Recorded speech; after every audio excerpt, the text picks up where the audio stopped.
Welcome, everyone, to the White, Gray, Black Weekly Manga Podcast Manga Awards show for 2023. This is usually the podcast where we talk about all of your favorite ongoing Japanese manga, but today we're going to give out some awards for our favorite manga in 2023. My name is Bruce. I am joined by my award-winning co-host, Gautam. Hello, hello.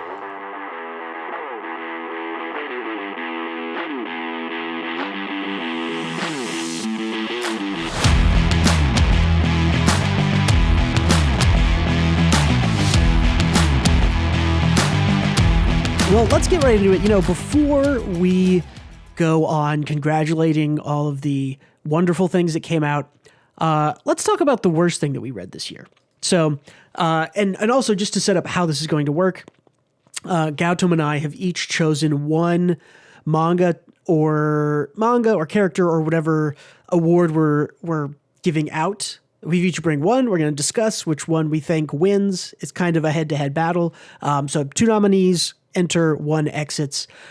So let's take a look at this. The worst thing that we read in 2023, my nominees are on the left with my portrait. Gautam's on the right here. The worst thing that I think that I read in 2023 was, and definitely the worst thing that I saw with my eyes as far as the art goes, is definitely Do Retry, which was just so weird and garbage. I mean, putting the cover on this page just gave me PTSD. Look how awful his arms and the anatomy is. Is a bad cover, and your cover is supposed to be like the best of the best art. Do Retry was just garbage.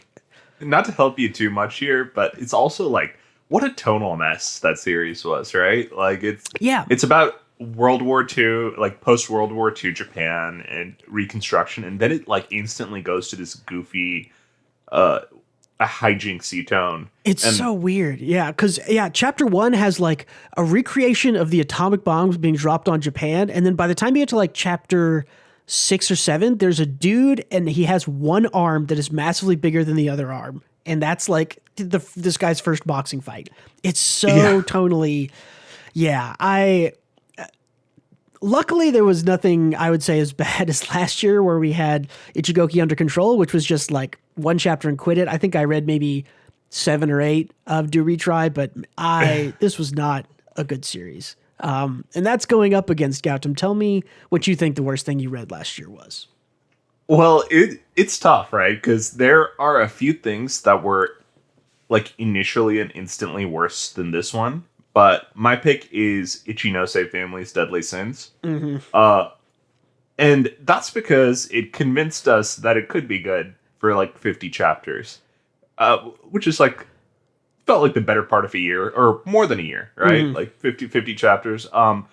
We went in thinking that the author had any idea what they were doing. Yeah, we thought he was cooking. It was not. And we had read their previous work, Takopi's Original Sin, which is really good. It was really good. It's it was also concise. 5 chapters long, or 6 or 8. It's not very long. And ideally, this series is more of what they did in Takopi's Original Sin. This is their wheelhouse. A series with character drama and twists. But it turns out the plot was just twists. The author just wrote twists in a journal somewhere and pitched it to Weekly Shonen Jump, because the twists meant nothing. They just kept happening every single chapter. So instead of like here's what happens next chapter, it's just like nothing. You thought you knew something. Well, guess again. Every single chapter. Like, this is barely hyperbole. Yeah, I mean, no lie. I think we had 3 or 4 dream layers deep, like at the start of the year, and by the end of the year, like, I think by the time we got there, I was pretty checked out of like, okay, I don't know what's real anymore, and the author can't convince me of what's real, and then it just, I mean, this deserves its spot on this list solely because it was really good at the start, and I've never seen something fall so hard. Like, even if you want to complain about, I don't know, the ending of Attack on Titan, or, Bleach going on for too many chapters or whatever, this is like the first 20 or 30 chapters of Ichinose are like fantastic, so good.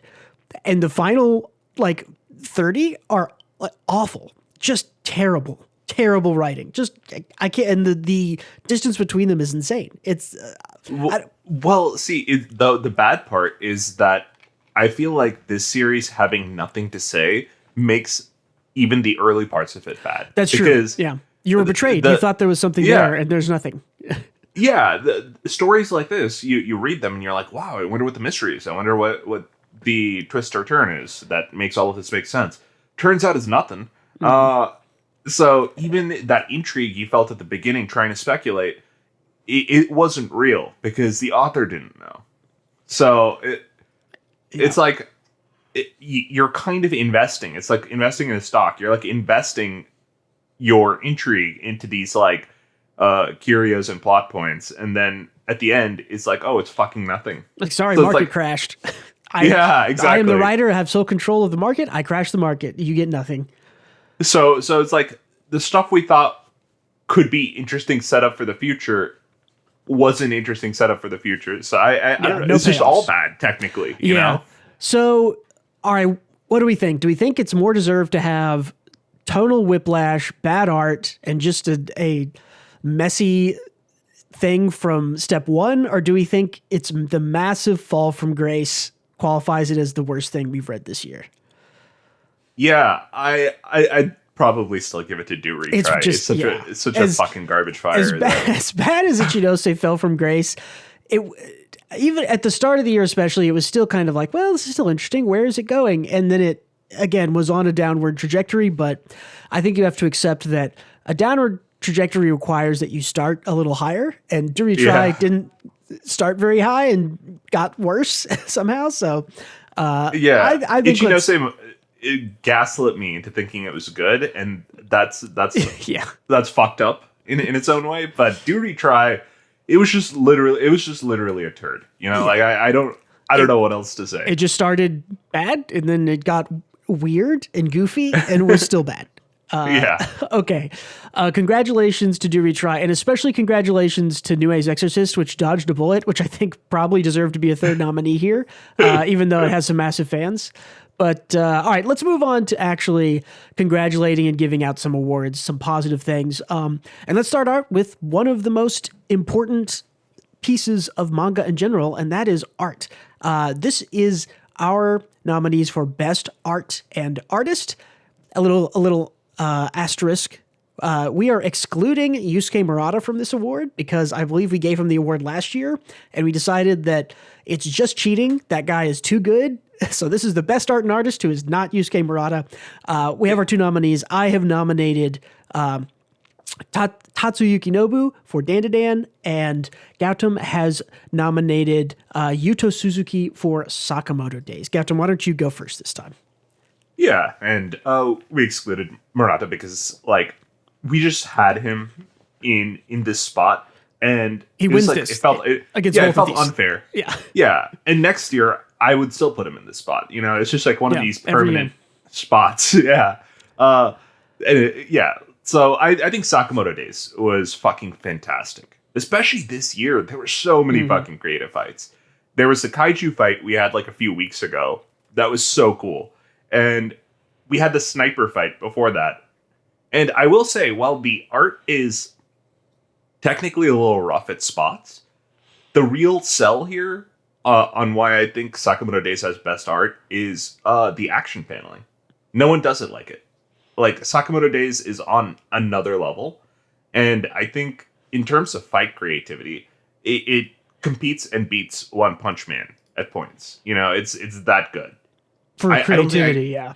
Yeah, for creativity. I don't think anything really competes with One Punch Man to the degree Sakamoto Days does. And if Murata and One Punch Man are the magnum opus, it is crazy that Sakamoto Days manages to beat out the GOAT, you know, in certain categories.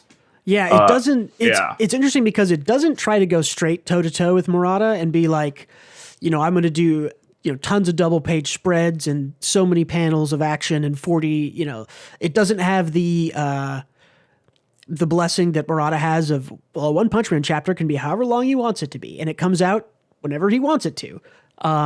Which again, that's something that he operates. that makes him one of the best is that kind of freedom he's given. But Yeah. Sakamoto Days just the action paneling, again, like you mentioned, the creativity of the art, it's so good. I think in proper Jump right now, nothing is even close to how good the battles are in Sakamoto Days as a battle shonen, which is primarily what Jump publishes. So Yeah, I agree.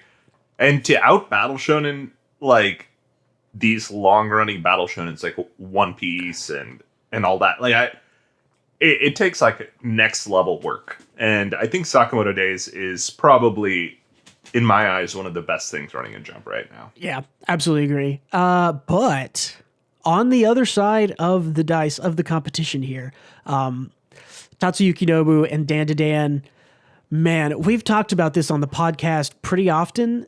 This guy doing what Dan to Dan does weekly is insane. The detail of the spreads, the character designs, something I've mentioned in the other podcast, you go back and listen, the mastery he has over the tools at his disposal to sort of save time and focus his efforts, using, photo manipulated backgrounds and, repeating characters. There's just a mastery over weekly art and design. And I mean, Sakamoto Days has great action paneling and great action, and so does One Punch Man. And I think Dan to Dan is in competition for top 3. The designs, the drip, I think the comedies, the facial expressions, it's so excellent. It's so refined. I don't understand how this is a weekly series. I don't understand how it impresses me with its creativity, with everything it does visually. The colors on the covers are always awesome. This is a guy, it reminds me of Bleach in that, like, they drew their characters wearing, the absolute most fashionable, drippiest thing you can imagine. I mean, both these pictures we have on screen right now are both pretty dripped out characters, but man, you're right. Dan to Dan does skew more in like the Bleach Kubo drip. Sort of colorful, modern, model casual fit. I don't know how to describe it. I'm not a fashion person. I'm wearing a hoodie for our awards show. But man, both of these are so good. This is a spicy one to start out with because this is a tough competition, I think. I don't think I can give it to Dan to Dan on this one. While I do think Dan to Dan deserves it, it's just I think Sakamoto Days is kind of on a different level in terms of doing something unique. I don't think there are battle shonen that are as cinematic. As weird as it is to use that word to describe manga. I mean, I would put Dan to Dan as another very cinematic battle shonen, but I think Sakamoto Days, just because I think the title of this award, Best Art and Artist, you're right that there is something different about Sakamoto Days that no one else is doing. That there's no other battle shonen that I can really think of that has quite as creative sort of powers and fights. It's just like there's nothing as creative as Sakamoto Days. I think the only other thing that it kind of reminds me of is Fire Force, and Fire Force had a really creative way of using it, sort of like everyone has the power of fire, but it's heat manipulation, and how is that different or the same?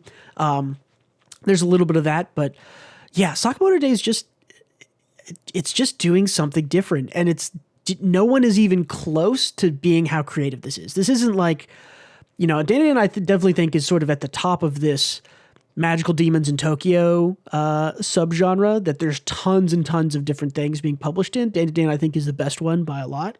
And it's a tough one because Dan to Dan is insanely creative too, right? It's all wacky, off the wall bullshit. Yeah, and it's creative in a different way. It's creative with its sort of character designs and enemy designs, especially, and sort of horror elements and stuff.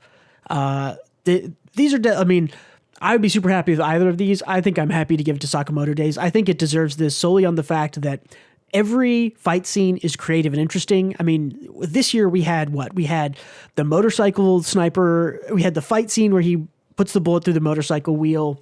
We'll talk about it later, but we had the flashback which had a ton of good stuff. I think at the beginning of this year even was the fight between the like cameraman director guy and the school. That might have been right at the start of this year, which is which is a super creative fight.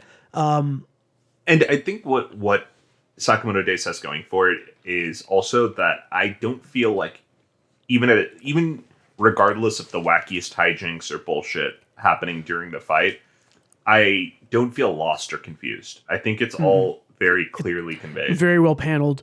It's also like, no, I want to mean this in the most complimentary way I can, but it's also like, that's all Sakamoto Days is. It's like, it's just like you get one or two connecting chapters of what's the setup for the next people fighting, and then it's all just fights and battles.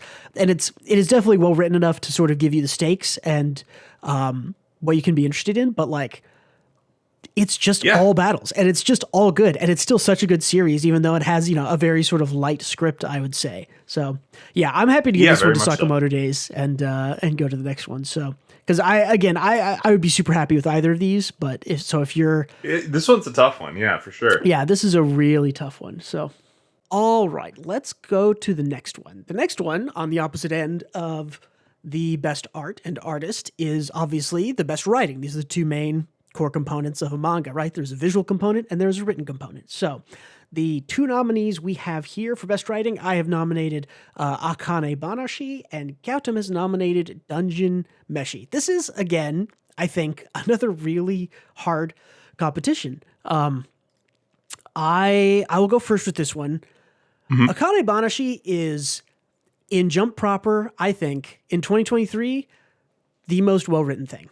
As much as I love One Piece, as much as I think there was a lot of other good stuff in Jump proper, the things that Akane did this year, when some minor spoilers, when Akane loses, thinking about her dad and how she grows from that, all of the side characters' growth, it's just so classic and well executed and emotional, and so it's so good. I cannot understate how amazing the characterization, the character growth, all of these like sort of writing things from Akane are. It's so good. Like and it has been that good from day one, but I think especially in 2023, the things that happened, the progression, we're kind of settling into all of these different characters growing alongside Akane, sort of the side characters. We're getting to know more about the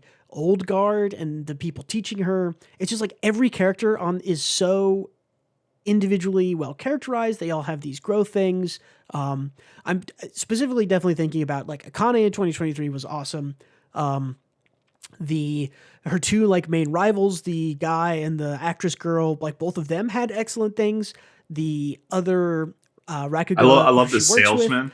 Yeah, the salesman guy. Salesman, that was like a 2 or 3 chapters, and he's like, what a great character. He's not in that much of the series. It's so good. And that happens over and over and over. They will introduce a new character. They will, characterize them, make them an individual. And in 2 or 3 chapters, you'll be like, holy crap, I love this guy. I want to see more of them. And then you do get to see more of them. Akane really, I think, is flourishing as it continues with its large cast of characters. And they are all handled so excellently that it's hard to... I can't list a single character who I go, I don't know, that wasn't a very good character. Like everyone who's on screen for enough time to be considered a side character is like, I understand them. I understand what they're doing. I understand why they're here.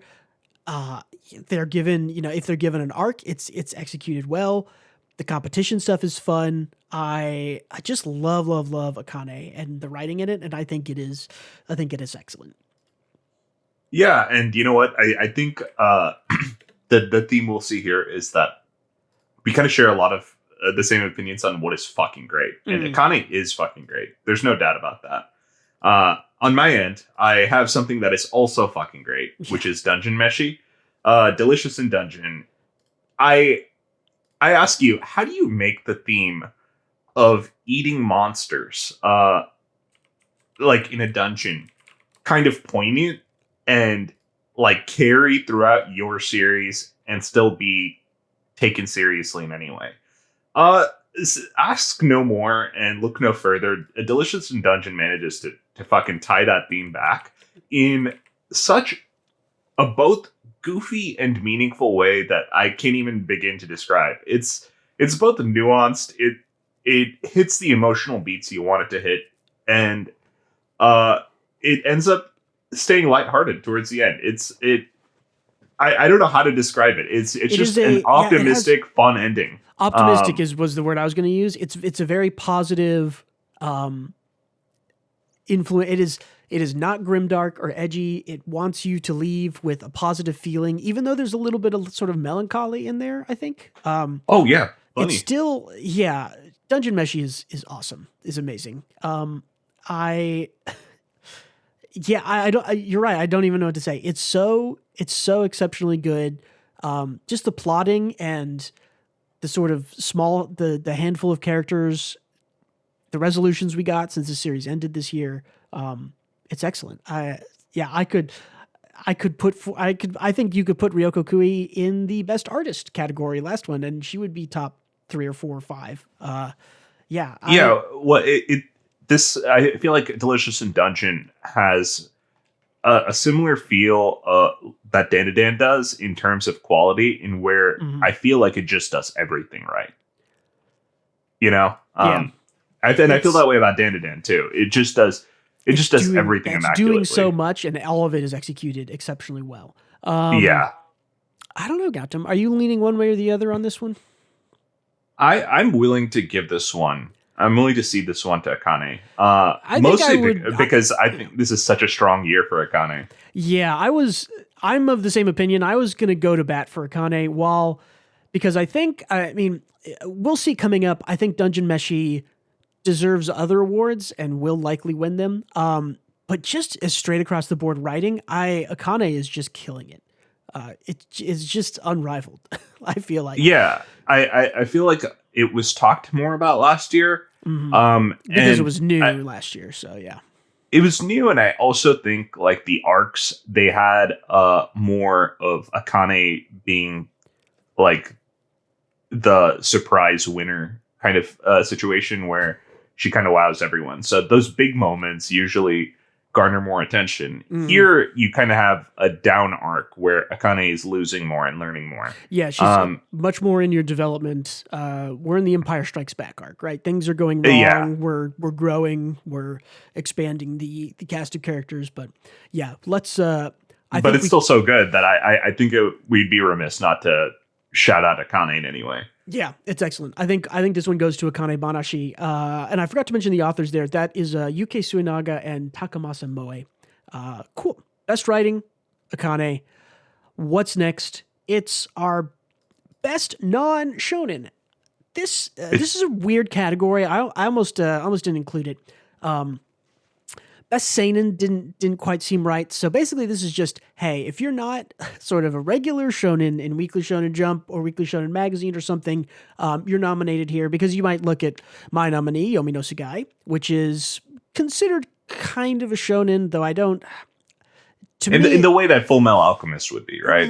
To me, it's a split between a shonen and a seinen, exactly in the same way FMA would be. So so this is we have Yomi no Sugai versus Berserk. Gautam, why don't you lead us off with, everyone's familiar with Berserk. Why do you think this deserves best non-shonen this year? Yeah, well, as we all know, Miura died, and his apprentices and people who worked with him decided to continue Berserk as a project even after his passing. And goddamn, they did a killer job. I think nobody expected the art to be as good as it was after Miura's death, or for this thing to even continue after Miura's death. Mm-hmm. But here it is. It's continuing. It is still very good, and the art is still fucking fantastic. Of course, it is not the ADHD fueled hyper perfection you would expect out of Berserk, because that's just unrealistic for anyone outside of Miura, right? But it's damn close to that. And of course, the story is still, depending on who you ask, chugging along or continuing. the problem is it takes a while to make Berserk because the art quality is so high. Well, yeah, and this is a handful of Miura's old assistants and his sort of former colleague, best friend. I don't remember that guy's name exactly, but he's sort of been put in charge of all this, and they're working off of notes from Miura.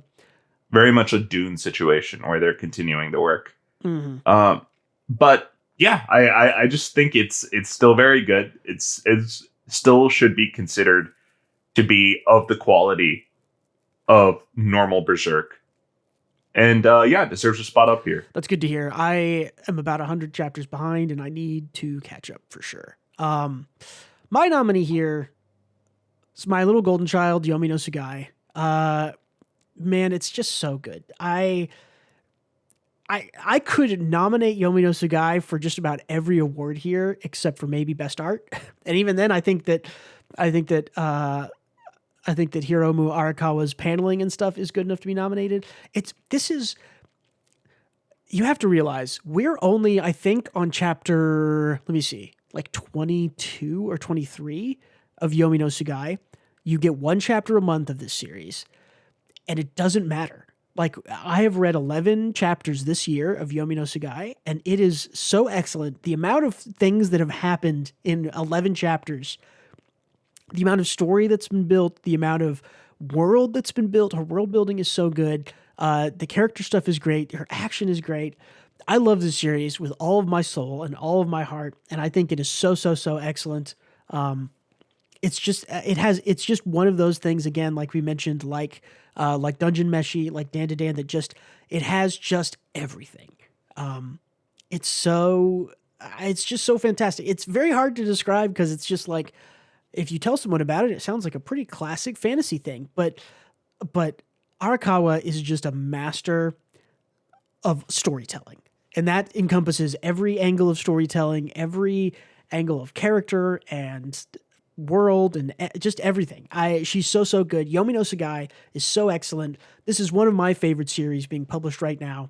I think about it constantly. I miss it when I'm not reading it. It's so good. I'm in love with this series. I'm down to give it to Arakawa on this one. I more so felt Berserk to be worth bringing up as still a contender here. Yeah, I agree. We don't need to stall out on this one. Berserk, yeah. I think, will be ending maybe next year or maybe the year after. And I think when it ends, it'll be deserving to be talked about again for sure. And I think it does deserve to be talked about here. But yeah, I'm happy to give this to my little darling. Tsugai. It's fair enough. It's so great. All right, let's see. Next up, we have a little award that isn't anything specific. I like to just call this the Hidden Gem Award. This is the thing that we think flew under the radar, that was really exceptional, that maybe wouldn't get recognized in another category, maybe would. Just something that we think was really good, maybe even something that got canceled in my situation. But the two nominees here I have nominated Service Wars, and Gautam has nominated The One Within the Villainess. Gautam, why don't you tell me about yours here first? Yeah. So these kind of villainous manga stories are basically about kind of like a nice person going inside the villainous's body and having to figure things out, and usually failing upwards in some way, or winning due to the power of being just a genuinely decent person. But here, this one is more so that did happen, and shit went fucked anyway, and the villainess kind of comes back in her own body. But she liked the person occupying her body before her so much that she is just kind of doing evil in a way that creates a world where the nice one would like whenever she comes back, whenever she takes the reins again. But it's basically her pretending to be nice, but being incredibly manipulative and kind of power hungry and evil, and kind of doing good by being evil, if that makes sense, just by being incredibly manipulative and opportunistic. And I think it's unique within its own genre. It's only 15 chapters long. I think it has like one chapter left. But Oh, very nice. I mean, yeah. So both of these might be ending when you're watching this episode. Then. yeah, it's kind of a light Yagami situation, where someone is just kind of uh correcting society behind the scenes and fixing societal issues, but is really doing it for all the wrong reasons and in all the wrong ways. That's a very So appealing. I think yeah, people get a little philosophical for a second. I think all people are inherently very selfish, and so to see that as a sort of positive spun character trait, I think is really great. yeah, it's very good. It's very fun. It's like watching someone play 3D chess again, and it's always just a blast to see people playing 3D chess uh in anime or manga, because it's always mustache twirling and over the top. But yeah, this one's good. It is a very unique spin on this whole genre. I need to check it out because I am very, very unfamiliar with the sort of villainess genre, which is a pretty popular one, especially in light novels. But I need to check a couple of them out, and I think this one's on my list. My hidden gem for 2023 is Service Wars. If you listen to the podcast, you've heard me talk about this. I think this is maybe the funniest manga I've ever read. It's wild, it's over the top, it's hilarious, and it really holds a special place in my heart because I used to have a job sort of in hospitality doing things, and it starts there, and so it grabbed me pretty early, and then the places that it goes. If you're familiar with this, you will know that there is, the Grizzly Bear might be the funniest chapter of manga I have ever read. This is so great. It is so over the top. It's a gag manga, but it's got a plot and its characters are great and funny. And it has something where it taps into these, stereotypes or stereotypical characters and jobs that we're all sort of aware of, but plays them so funnily. I don't know. This was very recently canceled. I think the last chapter of it was published on Friday. Very disappointing for me. I think this could have gone on forever and been an absolute, slam dunk for Jump Plus Comics. But yeah, this is the one that I really wish more people had read this. I wish this had stuck around. I'm, really interested in what this author does next. Just such a hidden little gem. I don't think anyone could read, whatever this is, 26 or 27 chapters.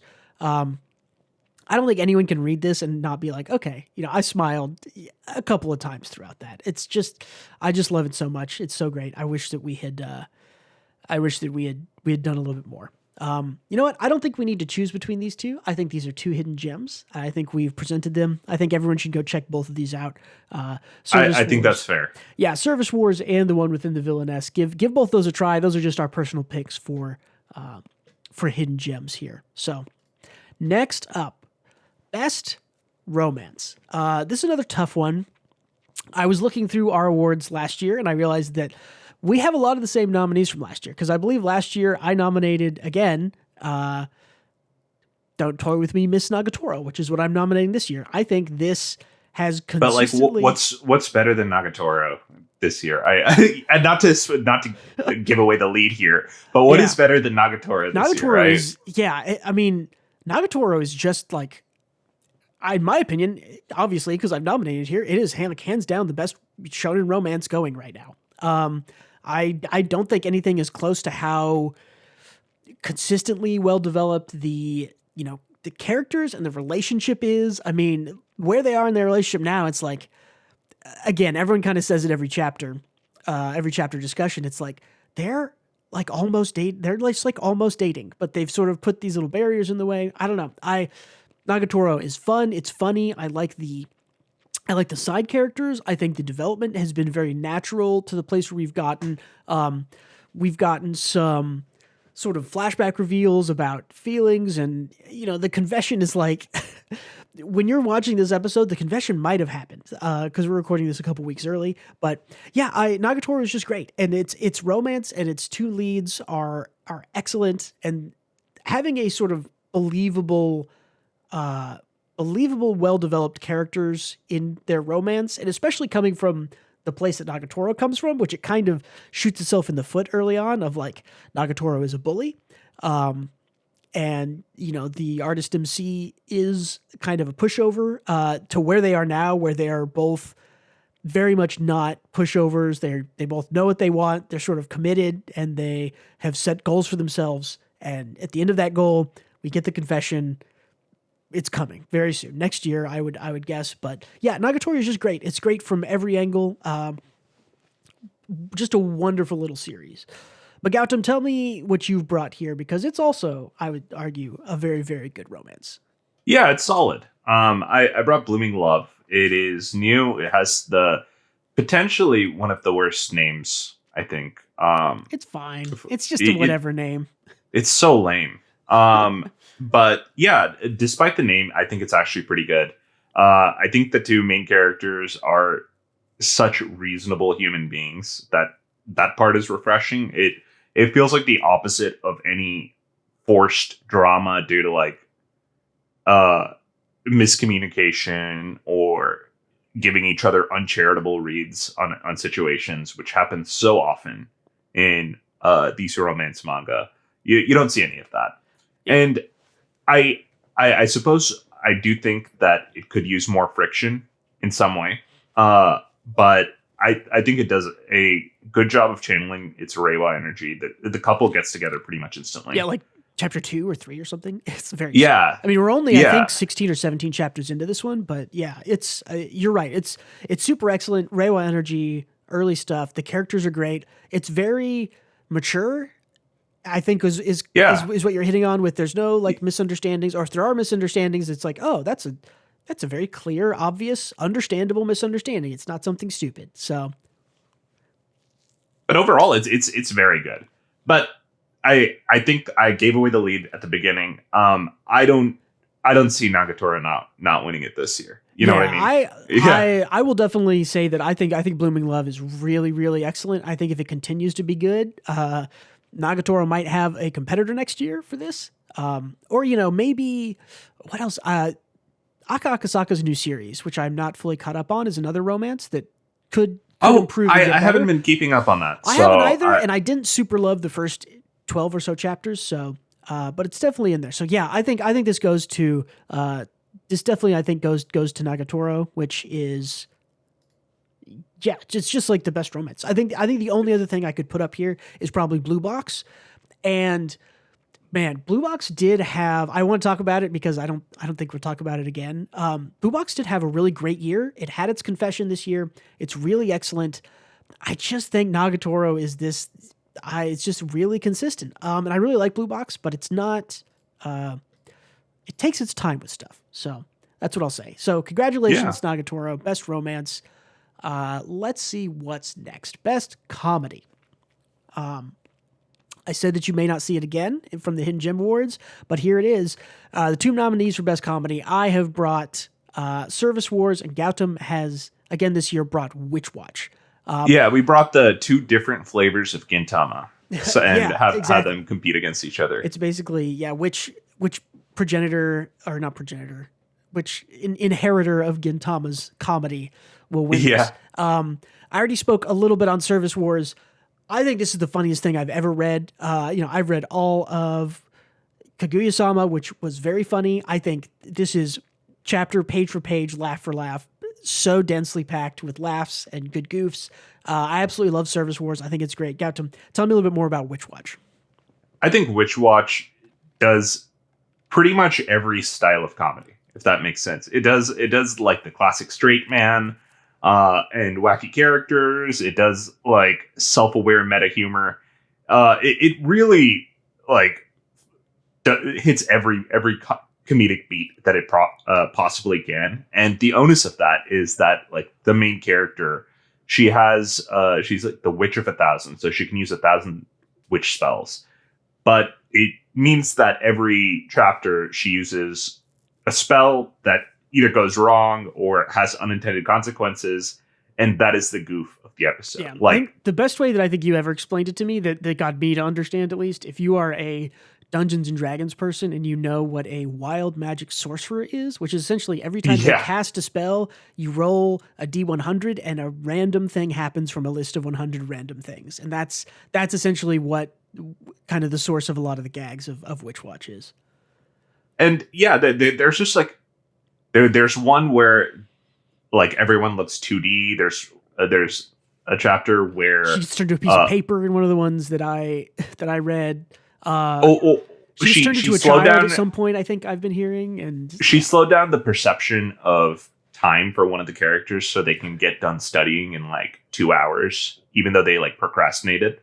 And time is fucked for that character to such a degree that they can't continue to be a normal human being after the time dilation has stopped because their regular perception doesn't align with the reality anymore. Like, they're all fucked up because they're used to perceiving everything fast. And it's just like a bunch of chapters, like with weird shit like that, where they just want something simple done. And it ends up having this obscure existential or world shattering goof. Yeah. Yeah. Yeah, exactly. Yeah. And there's this one where there are a few chapters where this character is just obsessed with denim and jeans, and the author just goes into a spiel about the appeal of denim jeans and that's so like funny. Raw denim, and it's like a whole chapter committed to that. That's so funny. It's funny because Japan is like it's like really expensive if you want to buy real denim jeans in Japan. Like Wrangler jeans in Japan cost like hundreds of dollars, and I can like walk into a Walmart here and get them for $35, like, or $30. Damn. Like, yeah, that's really funny. I think I am happy to see this to Witch Watch. I think that is a consistently really funny, entertaining thing. I think you're right. I think it deserves this award on nothing else if based on the fact that it is not one type of gag. It is every gag imaginable happens in Witch Watch. Yeah, there really is something for everyone. And if like the joke doesn't work 1 week for your style of humor, then just wait till next week. Yeah. There'll be something you like. Yeah. I mean, my favorite joke, which we talk about once a year when it comes up, is like the yearly anniversary is just this totally different nonsense story that is progressing in the background that we don't hear about. So it was like last year there was some lion guy, and this year he's like a cyborg, and we have no idea what happened. And it's just like, man, goofs like that are so good. They're like meta. Yeah, they have a manga commentary within a manga, basically, and it makes no sense, and it releases once a year on its anniversary. And you miss all of the chapters between last year and this year, so you're just completely lost every single year. It's just random contextless goofs. It's just like it's like a meta non sequitur.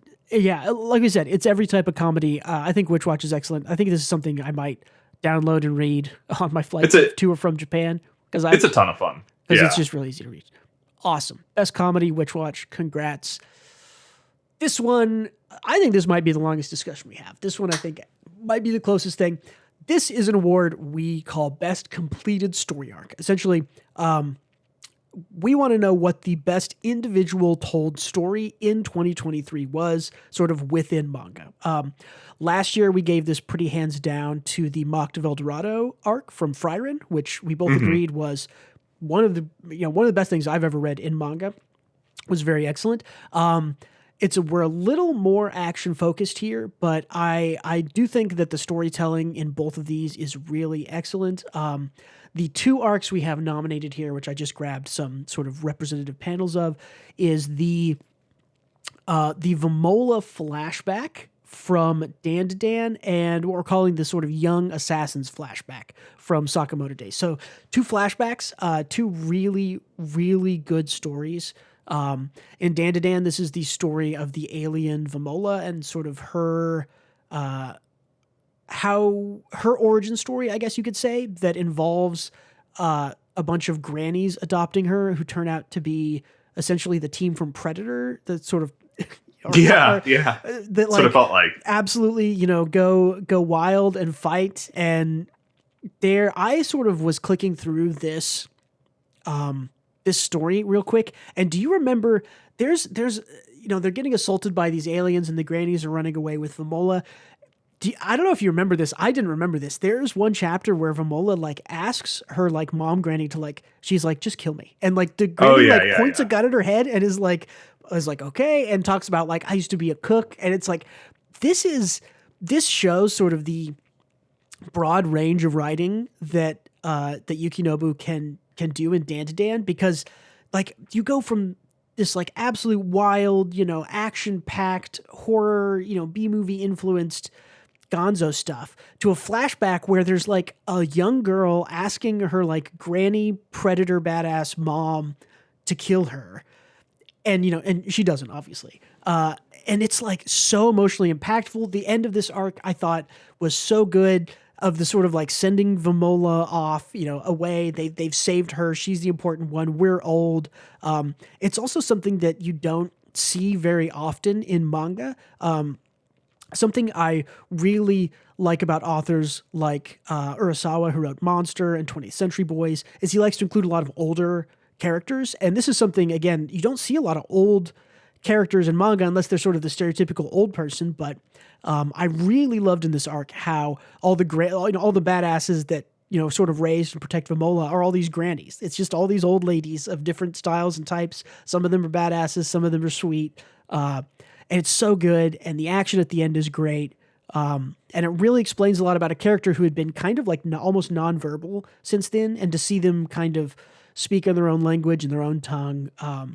I really, really loved this flashback. I thought it was really excellent. Gautam, on the other side, we have the Young Assassins flashback for Sakamoto Days. Tell me a little bit about that while I run and go get something real quick. So, for kind of a similar reason, this is an assassin story where all the assassins kind of have their own specialties and superpowers. Like there is one assassin that has just like a saw, like a circular saw, as her weapon. And our main character, Sakamoto, doesn't really have kind of a niche or specific weapon that he uses. So his fighting style is kind of just using whatever is around. And I don't know why it took me so long to put this together, but this flashback made it very obviously clear that his fighting style, his specialty, is just improvising. And you see that a lot in this flashback, where he is fighting like high-level assassins with no particular weapons. Like the girl on the right, she has a knife. And I forgot what the black-haired guy's specialty is. But he disguises himself, is his thing. Oh, got it. Disguises. But yeah, Sakamoto is just up there using like rods on the side of the road, or like rope flags to do like suplex body slams on people. Like the holding bar from a train. Yeah, the holding bar chair. from a train. It's just random shit around him. That's his specialty, is just improvising with whatever is near his grasp. And that's what makes him OP.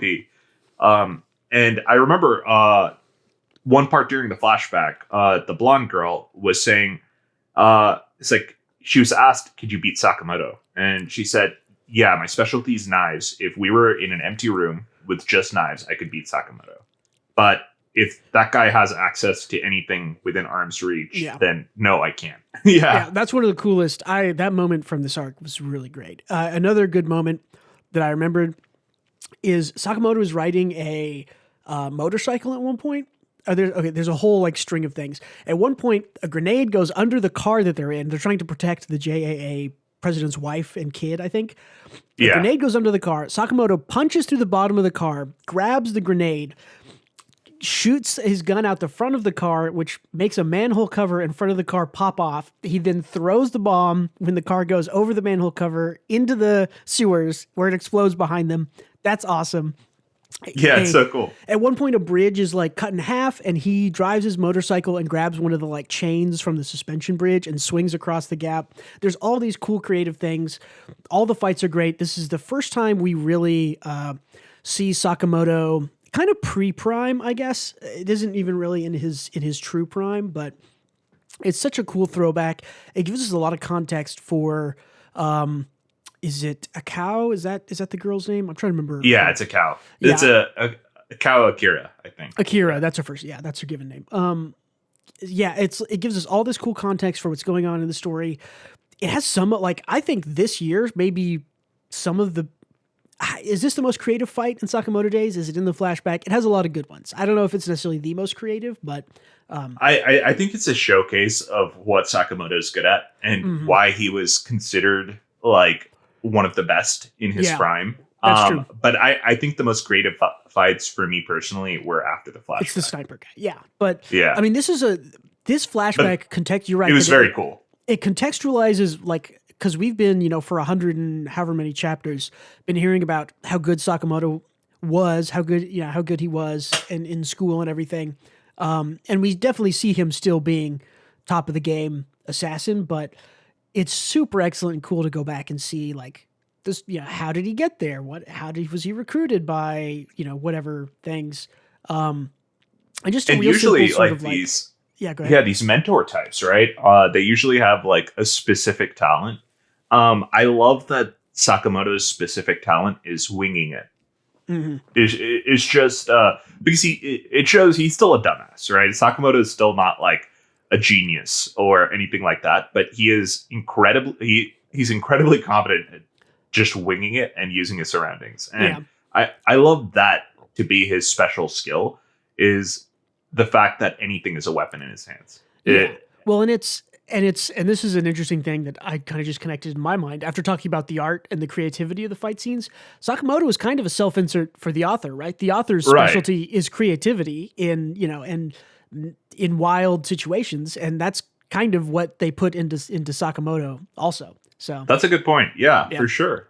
It lends to the talent, right? Yeah, absolutely. I mean, do you have any feedback on the Dan flashback? Is there anything you particularly liked, enjoyed?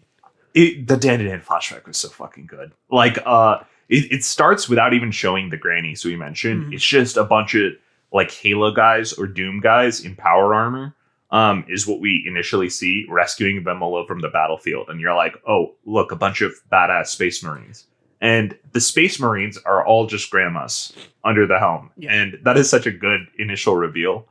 It's just grannies in power armor. I love it. It also gives us like an explanation of the Godzilla suit that she wears and how they like stole that from the bad aliens. I mean, this also it's funny that both of these flashbacks are really about contextualizing things we've already seen in their stories. Like Dan's tells us about Vamola and her history, and like sort of why the aliens are bad, what they've done to other worlds, why they're scary and why they're fighting them in current day. Dan, and then Sakamoto also gives us the context of like, these are bad guys, or we know one of these JA guys. What was Sakamoto like in the past? It contextualizes a lot of the stuff going on in the story, which I think is really neat, really good flashbacks, both of these. I also think Dan and this flashback arc especially, fixes a lot of problems that we generally have with manga, where people don't know how to write women or female characters with agency in a way that makes sense.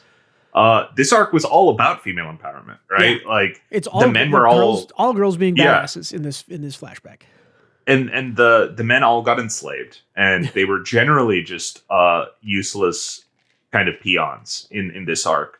And it kind of inspires Vamola's character. Like the grannies tell her to find a man that's strong, so as not to get one of like the cowardly men from their planet, but.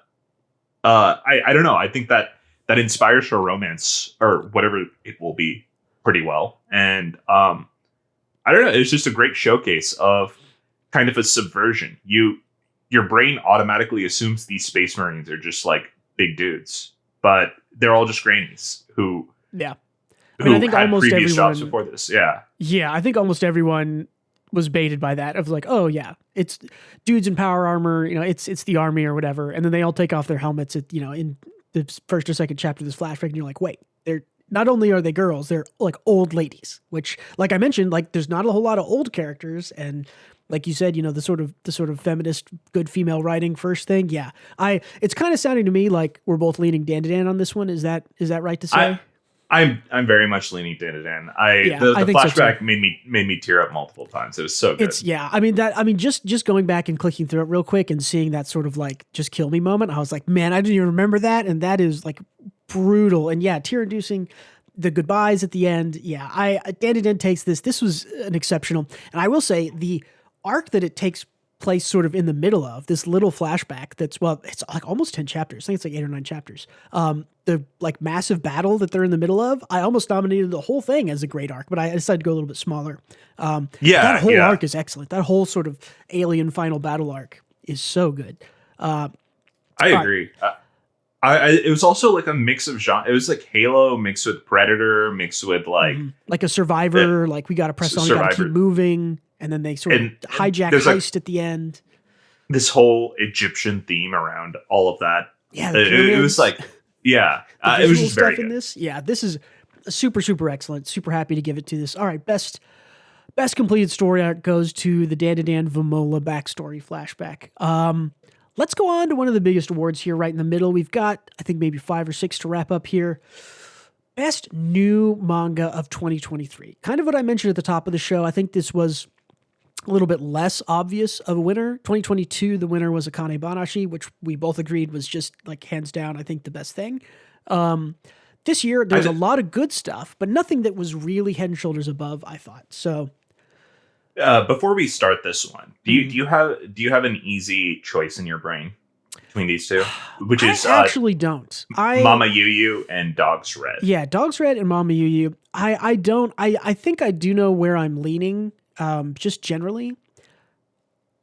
But yeah, I'm not sure. I'm pretty happy with both of these. I think one of them is a bit more refined than the other, and I think that's kind of where I would go. But well, and I'll start. I'll tell you. I'm leaning towards the nominee that I brought. I brought Dogs Red. This is previously from the author of Golden Kamui.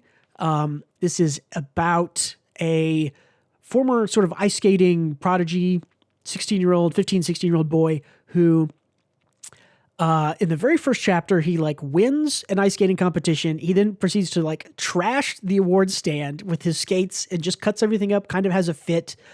He gets sent off to go live with his grandparents and along with his sister who used to be an ice skater.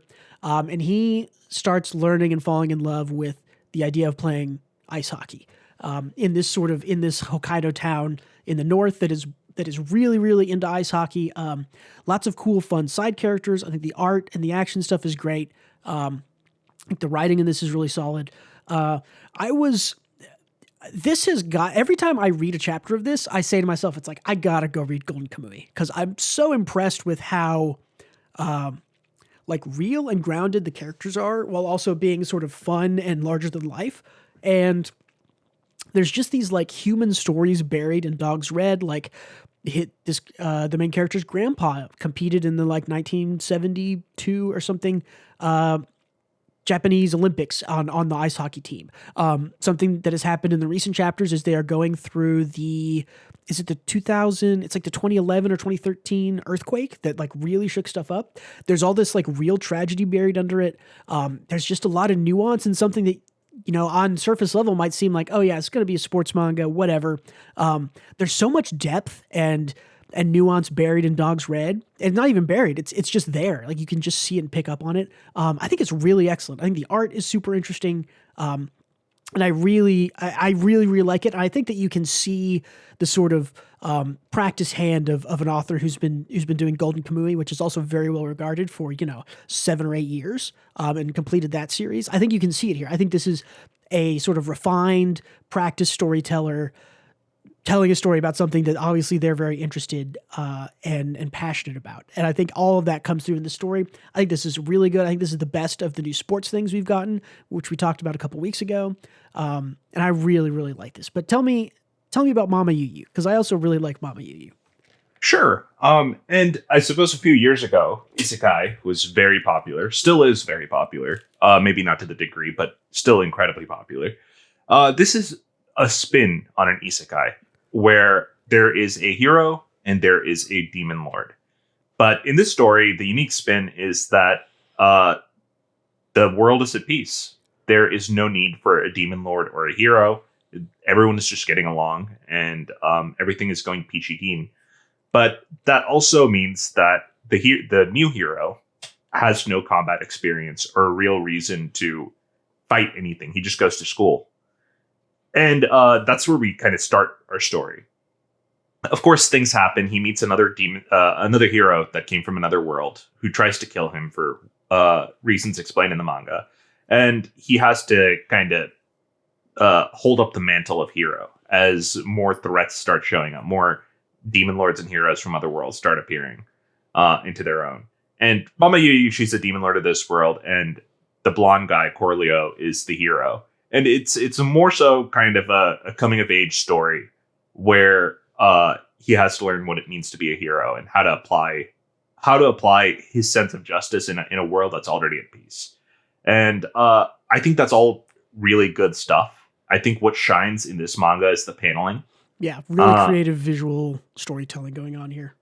Yeah, it's like they could be saying kind of the theme out loud, and they do, but you also see kind of a visual depiction of that. Like, I think there was a scene where they were talking about parenthood, Corleo and his mom, and outside you see the scene from the outside of a hospital window from a mama bird's nest feeding its baby birds, and like that's just you didn't need to do that. You could have just had it inside of the hospital room, and most people don't do that. So which is most people don't do that, and this is like consistently done for like almost every page of this series. Is that there is a way that the author uses his paneling and art to visually tell the story outside of just using words, which most manga just use. Show don't tell. It's one of the first rules. Even if you're reading a book, they tell you show don't tell.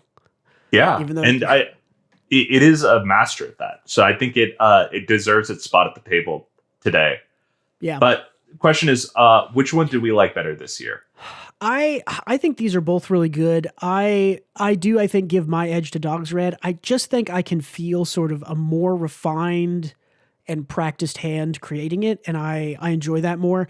Mama Yu Yu, I think, is a little rough around the edges. I do think it's really good, and there's a lot of potential. I don't know if it's...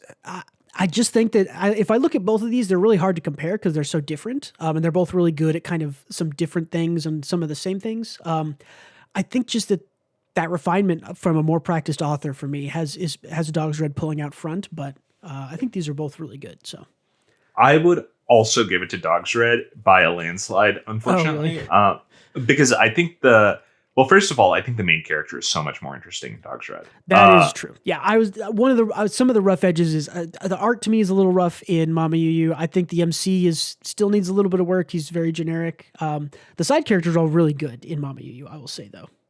Yeah, and I like the main character too, but it's a very classic hero's journey story.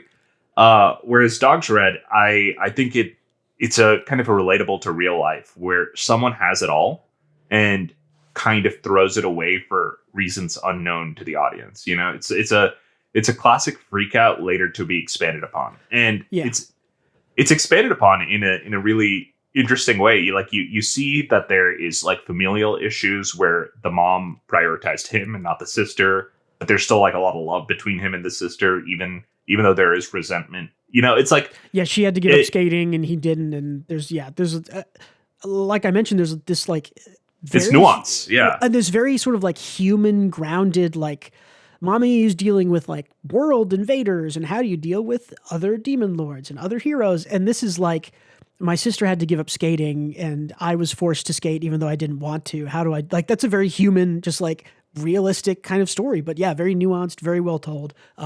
Dog's Red is really, really good. And I'm really excited to see it keep going. And again, I think Golden Kamuy might be the thing I download and read in Japan. Cause that's, I feel like sports manga also have to work harder to get this level of investment for me because I think fantasy worlds are easier for me to kind of buy into. I'm more familiar with them, probably like you are. Yeah. It's like, I understand fantasy tropes and things really easily. Whereas sports, and I don't know anything about hockey, right? Yeah, exactly. Also, I don't know anything about hockey. That does not keep me from really liking the character stuff, which is how I think most all good stories in general can tell a story about anything. And if the characters and the writing is good, it is good. Yeah, I'm glad because I don't know how popular Dog's Red is, but I hope very. I think it's pretty. I mean, I think just having the name, the author of Golden Kamuy, his name is just eluding me right now. I think having that attached is probably guaranteed. This is going to be pretty popular. I don't know if it'll reach the same heights, but we'll have to see. We'll have to wait for the end and see how it goes. I guess so. Yeah. So best new manga of 2023 is Dogs Red. I think we both agree that is a really solid one. We're getting into the final stretch here. We're almost there. I think there's 4 more awards. This is a big one. And This is a hard one. it's a hard one. It's also one that we've discussed quite a bit. This is Best Shonen. I've brought Dan to Dan. Gautam's brought Sakamoto Days. This is actually the 3rd time we've seen this matchup. We had this Best Artist, we had this Best Arc, and now we have this Best Shonen. Yeah. What else is there to say? Yeah. And wait. Who are the winners? It was Sakamoto Days for art and Dan to Dan for arc. Dan to Dan for arc. So this is like flip a coin. I don't know. We've stated our piece on why we like the respective things. Now, I think the argument should be which one was better overall this year. I will say, I will give you my percents of how I'm leaning, and you give me your percent, and we'll add them up, and I guess, and we'll see which has a higher percent. I love Sakamoto Days, but I'm like 65-35 for Dan to Dan here. Oh, that's so funny. I was actually going to give kind of similar percentages. Okay. Yeah, I was going to say, no, I was going to say 50. For this one. No. I unfortunately, I'm going to make it less interesting. I'm going to say, I was going to say 55-45 for Dan to Dan versus Sakamoto, just because. Okay. Cool. And it hurts to say this because Sakamoto was so good still. Yeah. It's easily the most creative fights, but Dan to Dan has not had a bad chapter ever. No, it's so yeah. Every single chapter this year was fantastic. And it's making me forget about Chainsaw Man. And last year we talked a ton about Chainsaw Man because it was really good. It was nominated in these sorts of things, these Best Shonen Awards. Oh, dude, I don't even know what I'd say if it was Sakamoto or not Sakamoto, Dan to Dan versus Chainsaw Man. That would be like Chainsaw Man. Chainsaw Man Part 1. I don't know. Oh, Part 1. I was thinking in 2023. I think 2023 Dan to Dan absolutely schools what's been happening. I think Chainsaw Man is great. Don't get me wrong. It's doing a lot of setup stuff.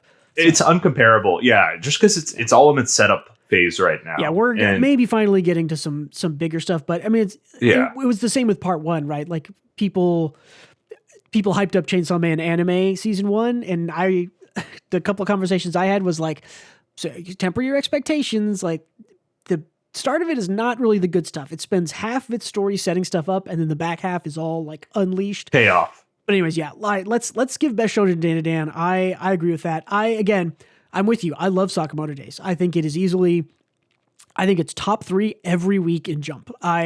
It's like One Piece, Sakamoto Days, and Akane are the top 3. They trade places every once in a while. It's the sniper fight, Sakamoto's number 1. It's this Kuma flashback, One Piece is number 1. It's Akane, crying about her dad, Akane's number 1. Yeah. And when I saw you put Dan to Dan for this category, I'm like, I agree. I just got to give this the best matchup possible, which is Sakamoto Days, and I think that's the closest it gets to Dan to Dan. This year. But yeah, well, as far as Shonen goes, that is. Yeah, we'll see what the future holds. Yeah, for sure. I think. Dan to Dan, I think, is just one of the best Shonen. Of all time around right now, as long as it doesn't fumble the ending or however it goes, which it just hasn't at all. So cool. Oh, we forgot to put kind of an asterisk here that we are not including One Piece in any of these. Oh yes, well no, we do we have One Piece in here? No. Okay. We agreed not to put One Piece in any. That's of right. these. I was saying I didn't remember if we agreed that we could put it in one category or 0, but I think it's 0 category. Yeah, because One Piece wins a lot of these pretty well. So okay. Yeah. All right. Next up, we have a non-contest. We have the best series ending. This is the best completed. We both picked the same thing. Yeah. Nothing else I even thought about. I can't even remember any other manga that ended. I'm sure there was some. There's Takagi and a few others. Yeah, the shogi thing, but they don't enter the conversation if we're being honest. It's Dungeon Meshi. It's Delicious in Dungeon. One of the best endings in manga of all time. There's a lot of falling action, which I really like. I mean, the series ends 8 chapters before, the series actually ended, I think, in March or February was its climax. Yeah. And then everything since then has been falling action, which I really like in an ending. I don't like this sort of end cut stop, especially with a long series like Dungeon Meshi. Although it's only 90 something chapters there, month-long chapters. So it's more like almost 200 chapters, I would say. Yeah, this is just it's such an excellent series. Talk about the ending in general without too many spoilers, Gautam, but what were some things in the ending that you really liked in Dungeon Meshi? Well, thematically, it was perfect. It from chapter 1 to the final chapter, the theme was the same, as insane as that is, given what the theme is, which is eating monsters. And I think every single character moment felt earned and completed. I think there are still stories to tell, but only side stories, like only like fun little epilogues. I finished this, and that warm feeling you get when you finish something good, and you're just like, and it's fully resolved, and nothing is left sort of itching in your mind or whatever. Yeah, like a good meal. I was incredibly content by the end of this, and yeah, that's all there is, right? Yeah. What do you think, Bruce? I mean, I agree with you totally. One of the things that is really hard to get is something that is thematically and tonally consistent the whole way through. And you're right. Like, this is, I think I maybe tweeted or talked to you about or something, but like, this is a manga about eating, right? It isn't necessarily about cooking, although it kind of presents itself as a cooking kind of thing. It's really more about eating and what is delicious and what is worth consuming, what is worth, putting into yourself that is good. It's hard to even find words, but yeah, this is, I mean, it's excellent. There's no competition for the best ending this year. This is so good that it has pushed other ends out of my mind. Ryoko Kui's Delicious in Dungeon, just absolutely excellent. Very good. Go read it. And we have 2 categories left. Maybe we'll talk about it more. Yeah, I think it might come up again. All right, 2 left. This is maybe my favorite category. We have Best Character. This is just who we think was the best character, had the best development, interesting, cool, fun moments. I think they're reversed this time, because you picked Akane, right? Are they? Yeah. How did I do it? Oh yes, they are reversed. That's my bad. But yeah, they happy definitely to finally see Ranger Reject. But yeah, let's. I mean, we talked about it again with the writing. The things Akane has been through this year, I think, have been great. I think she's the strongest lead character in Jump. If you can include One Piece in that, just this year, I guess. If he hasn't done a whole lot in 2023, but just these panels I grabbed, even the artist, she has all these. She's so like fun and bubbly and like wonderful and emotional, and she is talented. I don't know. It's like, I'm like in love with the fantasy girl. Like, stop me now. No, but like, Akane is great. Like, she's such a good character. She has so much depth. She has so much, she just has so much everything. I don't know. It's just, she's just wonderful to read. And one of the reasons that the series is so good, and we've talked about it for past awards, is because Akane is such a great character. I agree. Akane, I get why Akane Banashi is so incredibly popular. Like, I worried when it initially chapter 1 came out, or the first few chapters, that, hey, this is about Rakugo, right? Like, yeah. Even though we like it, the general audience will think it's boring. But no, Akane prevents that from happening. Yeah. She solos this shit. I mean, she could. I think she doesn't, because I think all the other stuff is so good, but you could cut out all of the other side characters in Akane Banashi, and Akane would absolutely solo carry her series. She's that good. Yeah. She's that good of a character. But I am super happy to see your nominee here. Tell me, because I also love this character. So tell me about Foot Soldier D from Ranger Reject.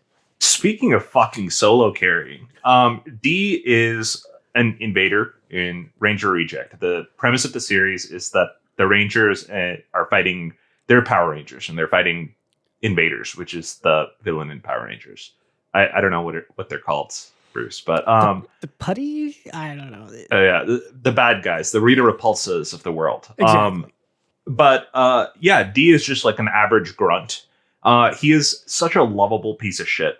He wants world domination, but on his terms, not the other invaders' terms, not the Rangers' terms.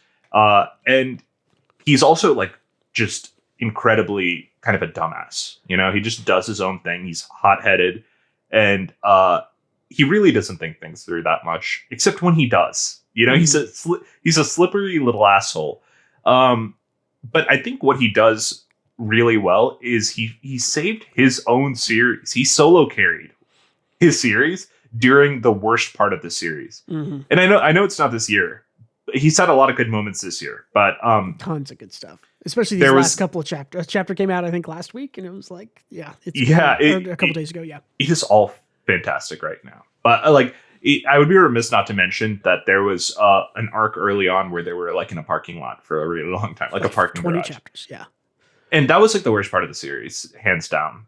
But even then, it wasn't that bad because D was in it, and D was still playing his reindeer games, doing whatever he does, being a funny little shithead. Yeah, well, so, I mentioned it earlier, but I really like when I think humans are inherently selfish or whatever, and that is something that makes Foot Soldier D so interesting. Is that it's like you say like, oh, he's a shitbag and blah blah blah. And it's like, and he is, but he's just really really self-interested, which makes him really interesting. And he's like, that's all he really is he's really just. But I also think he's interesting as a character because he is slowly developing out of that, and he doesn't realize it. He's developing his own humanity. Exactly, which is over the course of the series. Yeah, which is something that makes Ranger Reject and Foot Soldier D in general such a great series. Is that this guy starts out and he just wants world domination. He's such a shitbag, and he does all these dirty tricks to get through, and he's still got these dirty tricks, and he's still a little selfish. But in these last couple of chapters, we see him finally sort of like really teaming up with the green group, green team. He has pals. Yeah, like he saves people. Even though he says it's begrudgingly, he has a girlfriend now, kind of. I guess so. I don't know if he's agreed to it yet, but he does. So, and I think more than that, I like that he is still incredibly weak. Like he hasn't developed any superpowers or shown an abilities 100 whatever chapters in that make him stronger than he was in chapter 1. He is of almost equivalent strength as when he started. He is just using his shenanigans and his powers to kind of shapeshift. In the latest chapter, the best possible ways. Yeah, his shapeshifting powers that was are so great. good. It's the latest so chapter, creative. especially. Yeah, the trick. It's so great. All right, this is another really tough one for me. I am thinking Foot Soldier D just because there's no other Ranger Reject nominees, and I really feel like it deserves an award, but I could go either way. I'm 50-50 on this one. What do you think? Well, here's the thing. I think if Akane was less interesting as a character, I think her series will still survive due to the proxy of how interesting the other characters are. I don't think Ranger Reject has a chance in hell without D. Yeah. I would give it to D this time. I think we give it to Foot Soldier D. We've expounded the praises on Akane, and Akane is a great character. Your Foot Soldier D does more heavy lifting in Ranger Reject, even though it's also a really great series. I absolutely love Foot Soldier D. I am excited. The anime is coming. In a couple weeks, very soon. I think it's in January. So it looks great. Yeah, very excited for that.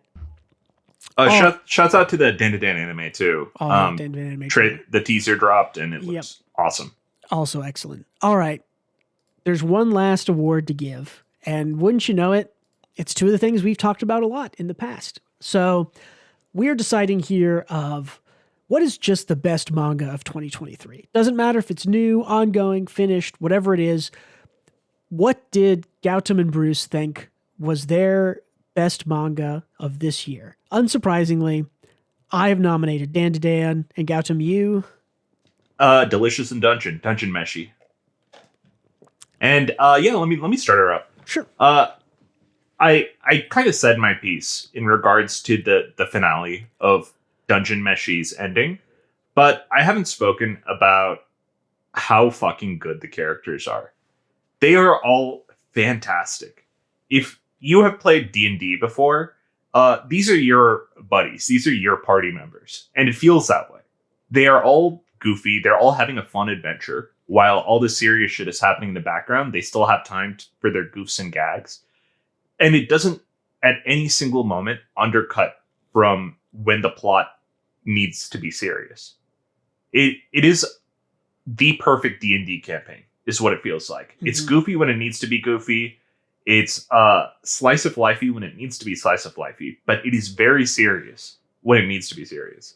We talked about earlier how Danadan does everything perfectly. Dungeon Meshi does everything perfectly. These two would not be here without just being as excellent as they are. For real. It had a lot of Chekhov's gun set up, fired all of them, and wrapped up in the most satisfying way possible. It started and concluded its story almost perfectly, I would say.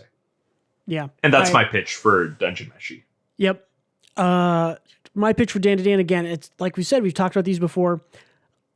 This is an emotional thing for me because when I wake up on Mondays, and this only really also happens on Sundays when I wake up, I go, oh, cool. It's Shonen Jump Day. I get all the Jump manga. That's exciting. And then I wake up on Mondays and I go, it's Dan Day. And I'm so excited for that. And that doesn't happen any other day of the week for me.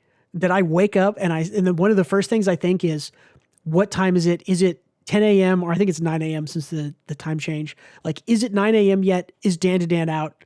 This is what my Monday is about. Like, I have such an extreme happiness thinking about getting to read and consume more Dan, to see where it's going, to see all these goofy, lovable cast of characters' faces.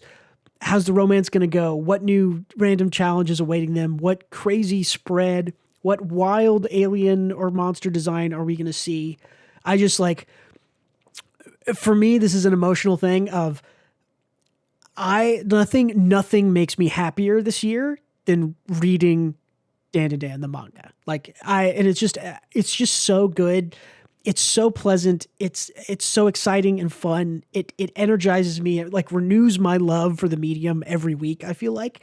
And so it's so good. I mean, Dungeon Meshi is also very good. I'm not hard committed on this one yet. I agree with you. Dan is fantastic, and I won't feel one way or another regardless of who wins because they both deserve it.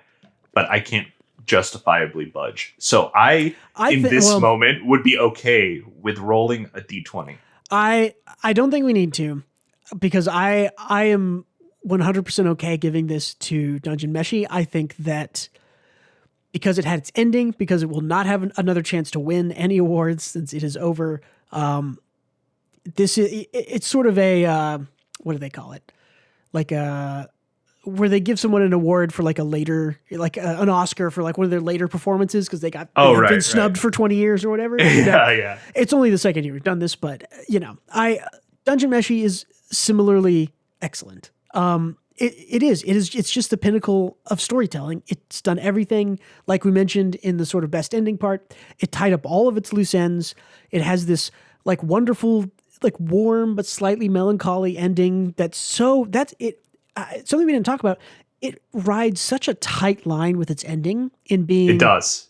Where it's everything is so happy, but there's still just a tinge of melancholy, which is how all endings really are, right? Even good ones. There's always a little bit of, that was excellent, but now it's over, and there is a sadness to it being over that you have to communicate, in addition to leaving people feeling happy and fulfilled. That is hard. Endings are really hard.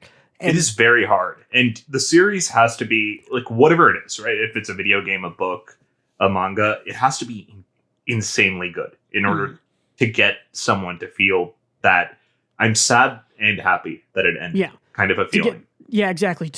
You can communicate oh yeah, it had a really melancholic ending, but to actually have finished reading it and being wow, I feel that exact sense of melancholy. I mean, again, an emotional thing for me, right? To have something written so well that I feel incredibly happy to have consumed it, and also melancholic and sad because it is now over and there's no more of it.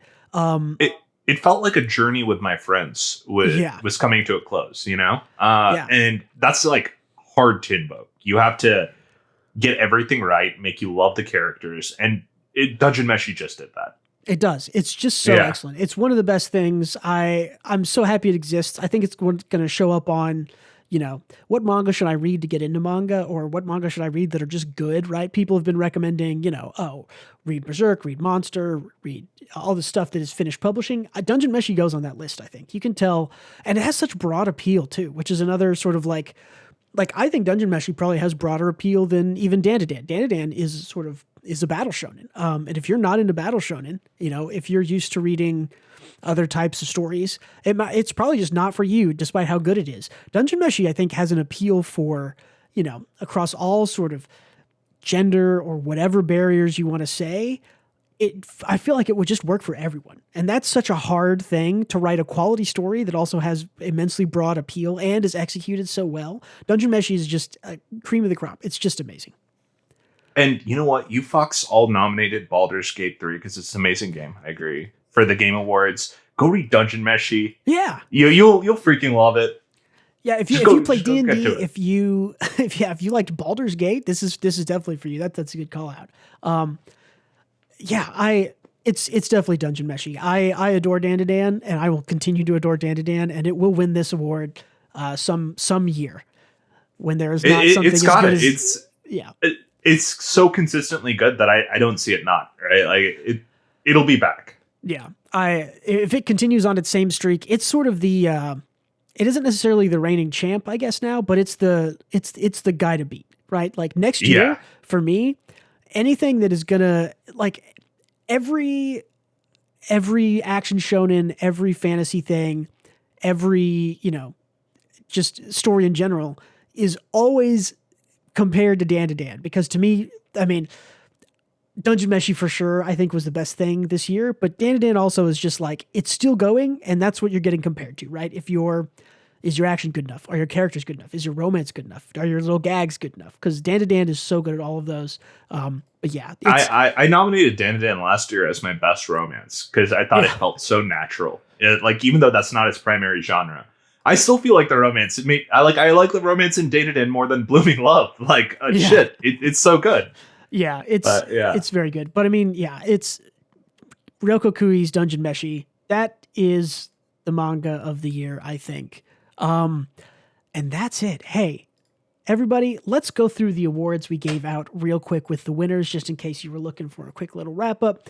First of all, the worst thing we read or tried to read this year was Do Retry. The best art/artist we gave to Yuto Suzuki, the author of Sakamoto Days. Best writing we gave to Akane Banashi. That's Yuki Suenaga and Takamasa Moe. The best non-shonen, Yomi no Sugai. Best Hidden Gem Award we gave to both Service Wars and The One Within the Villainess, both very good hidden little gems. Best Romance, Don't Bully Me, Miss Nagatoro. Best Comedy, Witch Watch. Best Completed Story Arc from Dan, we have Vamola's backstory. The best new manga of 2023 we gave to Dogs Red. Best Shonen we gave to Dan. Best finished series/ending was Undisputed Dungeon Meshi. The best character is Foot Soldier D from Ranger Reject, and the best manga of 2023, again, is Dungeon Meshi by Ryoko Kui. Thank you, everyone, for another great year of podcasting, and especially thank you, everyone, for all these amazing manga, all the manga discussions we've had this year. Hey, don't forget to check out Patreon and Twitter if you want to leave us your thoughts. What's your manga of the year? Who's your favorite artist? Hell, take all our awards and give out your own. I'd love to see those in the comments. I'd love to have discussions about this. Everyone has different tastes. These are just ours, of course. And there's nothing else to say, I think, other than happy 2023 ending. Have a happy new year, everyone, and we will see you and keep podcasting in 2024. See ya, everyone. And don't forget, of course, to read more manga.